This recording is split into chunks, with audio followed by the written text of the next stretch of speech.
이 누가복음 15장은 전도에 관한 내용이 기록되어 있습니다. 세 가지의 비유가 있는데, 첫째는 100마리의 양 가운데 한 마리 양을 잃어버렸을 때 그 양을 찾아다니는 목자의 모습을 보여줍니다. 두 번째는 10드라크마를 가지고 있는 여인이 한 드라크마를 잃어버려서 온 집안을 샅샅이 뒤져서 한 드라크마를 찾는 내용이 기록되어 있습니다. 여기 드라크마는 돈을 얘기하는데 하루 품삯을 이야기합니다. 우리가 데나리온이라는 그 명칭도 있고 또 드라크마라고 하는 다른 이름의 돈이 있는데 같은 내용이거든요. 그러니까 하루 품삯의 돈을 잃어버렸을 때 그것을 찾는 여인의 모습, 그리고 그 찾아서 기뻐하고 즐거워하는 그 모습이 기록되어 있습니다. 마지막 세 번째의 그 비유는 우리가 잘 아는 탕자의 비유입니다. 어느 아버지에게 두 아들이 있는데 둘째 아들이 아버지가 죽으면 결국 재산을 물려줄 것인데 미리 달라. 그래서 그 재산을 가지고 타국에 가서 허랑방탕하고 다 잃어버리고 이제 거지가 되었을 때 집이 그리운 겁니다. 내 집, 내 아버지의 집의 종들은 나보다 더 나은데 나는 뭔가 해서 아버지의 집에 돌아오게 되지요. 그 모습을 본 아버지는 그 아들을 위해서 잔치를 베풀고 기뻐합니다. 그래서 이 세 가지의 비유가 이 누가복음 15장이 되어 있는데, 이것을 가지고 우리는 전도에 관한 말씀이라고 생각하고 있습니다. 그런데 여기에 흐르는 그 하나의 어떤 그 사상이 뭐냐면 사랑인 것입니다. 사랑, 그죠? 양을 찾아 다니는 목자의 사랑, 그리고 잃어버린 그 한 드라크마를 찾는 여인의 사랑, 그리고 그 작은 아들, 집을 나간 작은 아들을 사랑하여서 기다리고 있고 그가 돌아왔을 때 잔치를 벌이고 있는 그 아버지의 사랑을 볼 수 있습니다. 그러니까 전도라고 하는 것은 어디에 시작되느냐? 사랑에서 시작됩니다. 우리는 전도하면 누군가 한 사람을 데려다가 교회에다 앉혀놓고 같이 예배를 드리고 교인이 하나하나 늘어가는 것, 그런 부분에 초점을 맞추기가 쉬운데, 그 전도의 초점은 그것이 아니고 사랑이라는 것을 우리에게 보여줍니다. 사랑이 전도하게 하고 사랑이 구원하게 하고 사랑이 하나님을 알아가게 하는 것을 보여줍니다. 예수님께서 이 비유의 말씀을 하시는 것은 바로 하나님의 사랑을 우리에게 가르쳐주는 것이죠. 하나님의 사랑을 아는 사람이 전도하게 되어지고 하나님의 사랑을 경험하는 것이 바로 전도라고 하는 것을 우리에게 말씀합니다. 그래서 전도라고 하는 말 자체가 도를 전한다, 뭔가 지식을 전하는 것, 그런 의미 속에서 이렇게 이제 그 말의 뜻이 있다 보니까 사랑이라고 하는 부분들을 우리가 잊어버리기 쉬운데, 전도는 사랑이다, 하나님의 사랑을 함께 나누는 것이 전도다라고 하는 것을 우리가 먼저 생각하면 좋을 것 같습니다. 그런데 이 본문에 나오는 세 가지의 비유, 누가복음 15장에 세 가지의 비유를 주님이 말씀하셨던 동기가 있습니다. 그 예수님이 이 비유를 하셨던 동기가 무엇이냐? 자, 1절부터 한번 볼게요. 모든 세리와 지인들이 말씀을 들으러 가까이 나오니, 예수님의 말씀을 듣기 위해서 많은 세리와 죄인들이 예수님께 나온 것이죠. 그러니까 모든 세리, 수많은 세리와 죄인들이 예수님의 말씀을 듣기 위하여 예수님께 가까이 나오니, 그 모습을 보고 있던 바리새인과 서기관들, 이 바리새인과 서기관들은 나름대로 철저하게 종교 생활을 하는 사람들입니다. 자기들은 누구보다도 열심히 철저하게 종교 생활했다고 자부하는 사람들이에요. 이 사람들이 수군거려 이르되, 비난하는 것이죠. 수군거린다라고 하는 것은 몰래 비난하는 것입니다. 뭐라고 말하냐면, 이 사람은 예수님을 가리킵니다. 이 사람이 죄인을 영접하고 음식을 같이 먹는다 하더라. 이게 비난인 거예요. 예수께서 죄인들을 영접하고 그들과 함께 음식을 먹는다라고 비난을 합니다. 이 이야기는 뭐냐면, 예수님에게 이런 비난하는 것은 자기들은 죄인들과 함께 먹지 않는다라는 것이죠. 누구와 함께 식사를 한다라고 하는 것은 최고의 교제입니다. 가장 친밀한 교제가 식사를 함께 하는 거거든요. 그런데 정말 예수 당신이 의인이라면 어떻게 저런 죄인들과 함께 식사를 할 수 있겠느냐라고 비난을 하는 겁니다. 그러면 이 이면에는 어떤 생각들이 있느냐면, 바리새인과 서기관들은 나는 저 사람들과 다른 존재야, 저 사람들은 감히 나와 어울릴 수 있는 존재가 아니다라고 하는 그런 교만이 여기에 깔려 있는 것입니다. 그러니까 이 사람들은 사랑이 없어요. 이 사람들은 사랑이 아닌 비난과 비판만이 존재할 뿐이지 사랑이 없는 겁니다. 그러니까 이 바리새인과 서기관들이 이 죄인들에게 복음을 전할까요? 이 죄인들을 사랑할까요? 아닙니다. 이 사람들은 이 죄인들을 사랑하지도 않고 이 사람들에게 복음을 전하지도 않고 저들은 멸망할 사람들이야 나는 저들과 다른 존재야라고 하는 생각이 가득 깔려 있는 것입니다. 그 누가복음에 보면 또 하나 이야기가 있는데 성전에서 두 사람이 기도합니다. 하나는 바리새인이고 하나는 세리였습니다. 여기 보면 세리가 나오죠. 그 죄인 중에 대명사가 세리거든요. 두 사람이 기도하는데 세리는 자기가 죄인인 것을 아니까 성전 저 뒤쪽에서 가슴을 치면서 기도합니다. 하나님, 내가 죄인입니다. 내가 세금을 거둘 때 많이 걷어서 내 이익을 착복했고 로마를 위해서 움직였던 죄인입니다. 그리고 가슴을 치면서 회개 기도를 드립니다. 그런데 이 바리새인은 앞자리에 나와서 기도합니다. 앞자리에 나와 기도하는 게 나쁜 건 아니잖아요. 그런데 그는 뭐라고 하니까 하나님 감사합니다 그러면서 나는 저 세리와 같지 않고 그리고 나는 일주일에 2번씩 금식하고 11조 꼬박꼬박 합니다. 내가 얼마나 열심히 살았는지 모릅니다. 그리고 자기 자랑을 하고 있고 그 세리를 비난합니다. 그때 하나님이 누가 더 의로운 자냐라고 판단하시는데 이 바리새인이 아니고 저 세리라고 이야기합니다. 이 바리새인은 자기가 행하고 있는 종교 의식 속에서 자기가 죄인이라고 하는 것을 잊어버리고 나는 의로운 존재로 스스로 인정하고 있는 것이죠.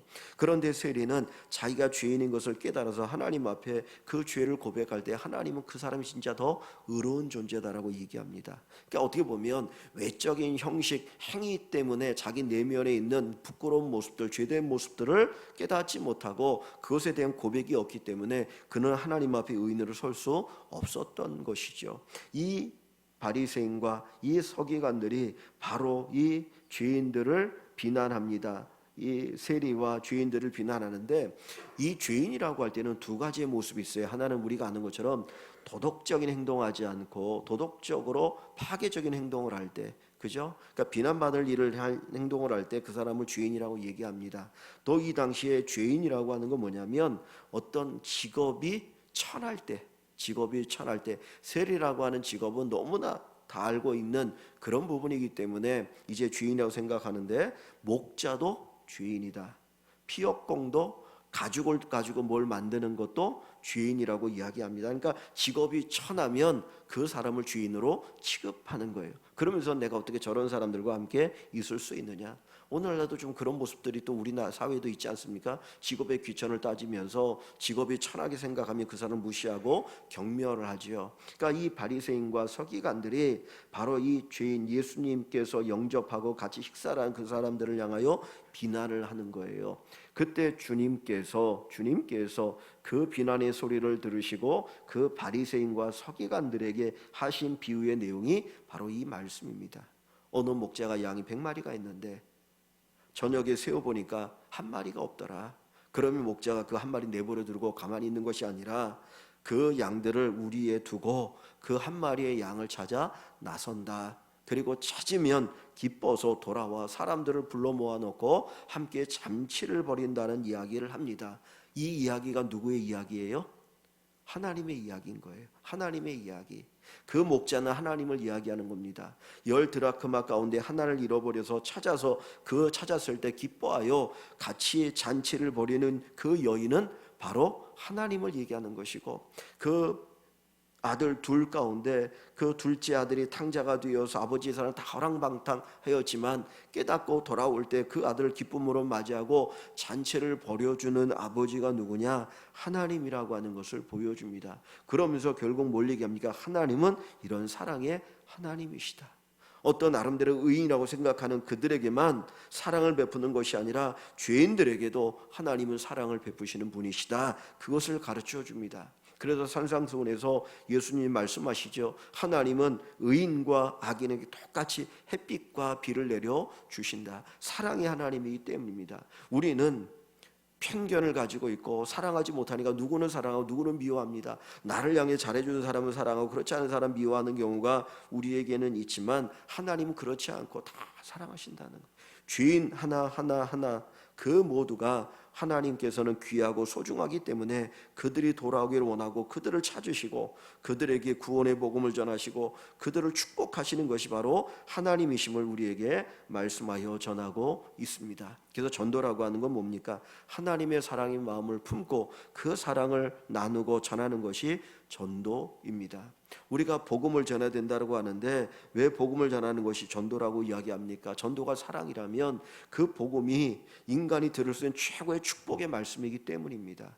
최고의 축복의 말씀 아닙니까? 사실 이 죄인들은 이 세상에서 비난받고 이 세상에서 무시당하고 살아가는 사람들 아니겠습니까? 이 땅에서 어떻게 보면 희망이 없는 사람일 수 있어요. 그런데 그들에게 복음이 전해지면 비록 이 땅에서 내가 태어날 때 그런 환경과 그런 조건과 그런 신분 속에 태어나서 이렇게 살아갈지 모르지만, 그러나 복음을 통해서 예수를 믿고 구원받고 영원한 하나님의 나라에 들어간다라고 하는, 하나님의 사랑을 체험한다라고 하는 이 놀라운 축복의 소식을 듣는 것이 진짜 이 사람들에게 있어서 사랑의 소식이고 복음 아니겠습니까? 그래서 복음을 전해주는 것이 하나님의 사랑을 전하는 것이다. 하나님의 사랑을 통해서만 인간이 새로워질 수 있고 구원받을 수 있고 변화될 수 있기 때문에 바로 이 복음을 전하는 것이 하나님의 사랑을 전하는 것임을 우리가 기억하게 됩니다. 그래서 예수님께서 하나님의 사랑으로 이 땅에 오셔서 그 하나님의 사랑인 복음을 전하는 것이죠. 하나님의 사랑인 복음을 전하는 것, 그것이 바로 우리가 알고 있는 전도라고 하는 것을 볼 수 있습니다. 그래서 여기 다시 말씀을 보시면 4절 말씀에 보면 그 목자가 양을 찾을 때 이렇게 얘기합니다. 너희 중에 어떤 사람이 양 100마리가 있는데 양 100마리를 치는 목자는 뭐 부자도 아니에요. 그냥 보통 사람을 얘기합니다. 한 300마리 이상이 돼야 큰 부자라고 얘기할 수 있는데 그냥 보통 사람인데, 그 중에 하나를 잃으면 99마리를 들여두고 그 잃은 것을 찾아내기까지 찾아다니지 아니하겠느냐. 하나님의 사랑이 어떤 걸로 표현되어 있습니까? 잃어버린 그 양을 찾아내기까지 찾아다닌다라는 거예요. 왜냐하면 그 양을 사랑하니까. 그 양을 찾지 못하면 그 양이 어떻게 될까요? 떨어질 수도 있고 맹수에 잡혀 먹을 수도 있으니까 어떻게든지 그 양을 찾으려고 하는 그 목자의 심정, 이것이 바로 하나님의 마음임을 우리에게 보여줍니다. 그래서 지금도 하나님께서 이 목자의 심정을 가지고 그 사랑으로 잃어버린 자들을 찾아 나서고 계심을 우리가 생각해 볼 수 있습니다. 예수님께서 이런 말씀을 하시죠. 건강한 자에게는 의사가 쓸데없고 병든 자에게라야 의사가 필요하다. 그러면서 주님 뭐라고 말씀합니까? 내가 이 땅에 온 것은 의인을 찾으러 온 것이 아니라 죄인들을 부르러 왔다 했어요. 죄인들을 부르러 왔다. 그것이 바로 주님의 마음이고 주님의 사랑이고 오늘 여기에서 잃은 것을 찾아내기까지 찾아다니는 그 모습을 우리에게 보여줍니다. 그래서 이 아침에 저희들이 기도할 때에 하나님, 저희들에게 그 하나님의 사랑의 마음을 알게 하시고 하나님의 그 마음을, 사랑하는 그 마음을 가지고 우리들도 사랑할 수 있게 해달라고 기도할 수 있기를 소망하고요. 두 번째로 여기 보시면 6절에 이런 말씀이 있습니다. 6절에 집에 와서 5절 또 찾아낸 즉 즐거워 어깨에 메고 집에 와서 그 벗과 이웃을 불러 모으고 말하되 나와 함께 즐기자. 나의 잃은 양을 찾아내었노라 하니라. 기뻐하고 즐거워하는 모습을 볼 수 있습니다. 그 양을 찾으면 이 양이 얼마나 목자를 속상하게 만들었습니까? 목자의 마음을 애태우고 목자로 하여금 이 양을 찾아다니도록 헤매게 만들었던 그 양인데, 그 양을 어떻게 합니까? 어깨에 메고 오는 거예요. 귀 여기서 어깨에 메고 집으로 돌아와서 벗을 불러 모아놓고 나와 함께 즐기자. 내가 이런 양을 찾았다라고 잔치를 벌입니다. 어떻게 보면 잔치를 벌이는 비용이 더 많이 들어갔을지도 몰라요. 여기 뒤에 드라카마에 대한 이야기도 나오고 송아지를 잡아서 잔치를 벌이는 이야기도 나오는데, 이것 보면 이 기쁨이라고 하는 것이, 이 사랑이라고 하는 것이 어떤 경제적인 그런 어떤 수치를 뛰어넘는 것이구나 하는 것을 우리에게 철저하게 보여줍니다. 그러니까 하나님의 사랑이라고 하는 것은 우리의 생각을 뛰어넘는 정말 지극한 사랑임을 우리가 다시 한번 생각하게 되어집니다. 그래서 우리가 하나님 기뻐하는 전도를 이야기할 때 하나님의 사랑이 무엇인지를 먼저 우리가 다시 깊이 생각하고 그것을 깨닫고 그 가운데 우리도 사랑을 함께 나누며 살아갈 수 있기를 원합니다. 제가 종종 새벽에 기도할 때마다 정말 우리 가정의 구원을 위해서 제가 기도합니다. 우리 모든 성도들의 가정이 다 구원받기를 원합니다.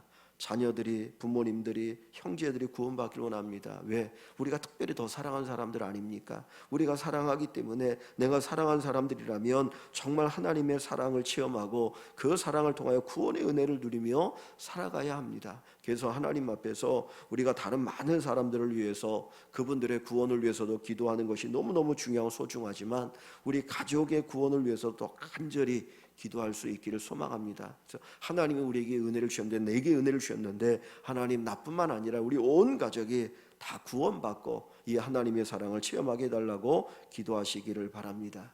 빌립보 감옥에서 바울이 뭐라고 말합니까? 주 예수를 믿으라. 그리하면 너와 네 집이 구원을 얻으리라. 너뿐만 아니라 너의 모든 식구들이 구원을 얻으리라. 그래서 그 어떤 것보다도 정말 예수를 만나고 구원 얻는 것이 최고의 은혜이고 하나님의 사랑인 줄 알고 우리가 그것 놓고 기도하며 반드시 하나님이 이루어 주실 줄 믿습니다. 그 조지 뮬러라고 하는 그 목사님이 계신데, 우리가 잘 아는 대로 그분은 고아원을 운영했던 분이고 정말 하나님의 기도의 응답을 5만 번 이상 받은 분이에요. 정말 하나님 앞에 기도하며 응답받고 기도하며 응답받은 그런 것들을 이렇게 많이 기록해 놓고 기도에 대해서 가르치는 귀한 분인데, 그분이 자기 친구 3사람의 구원을 위해서 기도했습니다. 3사람의 친구, 정말 자기가 사랑하는 친구 3사람을 위해서 하나님 구원해 달라고 기도했는데, 그 기도를 시작하자마자 얼마 안 돼서 한 친구가 예수를 믿고 구원을 받았어요. 근데 나머지 2 친구들은 금방 돌아오지 않았습니다. 그런데 그가 포기하지 않고 기도했더니 이 조지 물러가 죽을 때 또 한 친구가 돌아왔습니다. 그의 삶을 보고 그의 기도를 보고, 그리고 결국 그가 그 조지 밀러가 죽을 때 돌아왔습니다. 근데 한 친구는 돌아오지 않았어요. 그런데 조지 밀러가 죽고 나서 어느 정도의 시간이 흐른 다음에 그 한 친구마저도 이제 예수를 믿고 하나님 앞에 구원을 얻고 그리고 하나님의 사랑을 누리며 살아가게 되었습니다. 우리가 다른 어떤 것보다도 정말 구원을 얻고 기도하면 하나님이 가장 기뻐하는 기도입니다. 우리의 자녀들이 잘 되는 거 좋죠. 좋은 학교 들어가고 좋은 대학에 들어가고 정말 사회적으로도 인정받고 존경받고 공헌 많이 하는 사람이 되는 거 정말 중요합니다. 우리가 그거 놓고 기도해야 되지요. 그런데 하나님 그것과 더불어서 이것보다 더 중요한 것, 우리의 자녀가 예수 잘 믿길 원합니다. 정말 구원의 은혜를 누리길 원합니다. 그 중심 놓고 기도하면 하나님이 이것과 더불어서 그 나머지 것도 응답해 주실 줄 믿습니다. 왜냐하면 주님 이런 말씀하시잖아요. 너희는 먼저 그의 나라와 그의 의를 구하라. 그리하면 이 모든 것 나머지 것 다 너희에게 더해 줄 거야. 그러니까 우리의 기도에 우선순위가 바로 되어 있으면 하나님 응답하여 주십니다. 전도는 다른 거 아닙니다. 하나님의 사랑을 나누는 것입니다. 내가 받은 하나님의 사랑 함께 나누는 것, 이것이 전도인데, 이 사랑이 우리 가정으로부터 시작해서 우리 친구들에게, 이웃들에게, 우리 주변으로 퍼져나가는 귀한 축복으로 나타날 수 있기를 주님의 이름으로 간절히 축원합니다.